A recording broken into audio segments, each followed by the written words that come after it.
Eh bien, le départ de la Dream Cup pour les IMOCA, les Multi 50, a été donné peu après 15h15. 5 nœuds de vent, une mer d'huile et un départ donc très tranquille pour les bateaux. Vous voyez derrière moi Yann Eliès qui ne fait pas partie des skippers qui doivent se qualifier pour le Rhum. Il l'est déjà. Ce n'est pas le cas de Romain Attanasio qui lui doit effectuer sa qualification sur cette course. On l'écoute. C'est un parcours très technique, il va y avoir de tout.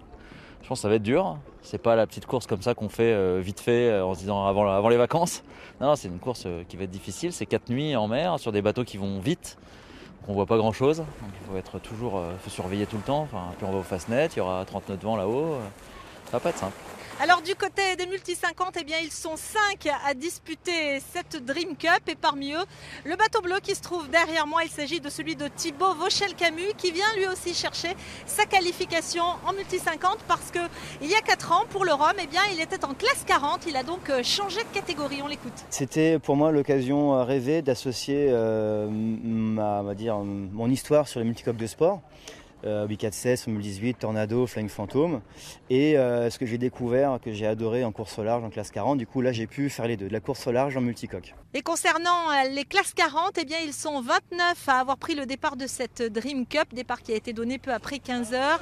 La plupart des skippers cherchent leur qualification pour la route du Rhum et parmi eux, Nicolas Troussel sur Corum, l'un des favoris. La bagarre va être là et on va pouvoir, c'est la première grosse épreuve de la saison en solitaire. Et on va pouvoir se mesurer, se comparer par rapport aux autres bateaux et ça va être intéressant. C'est vraiment un objectif, le Rhum. Si vous n'étiez pas sur le podium, vous seriez super déçu, j'imagine. Oui, c'est ça, c'est vraiment un gros objectif pour moi.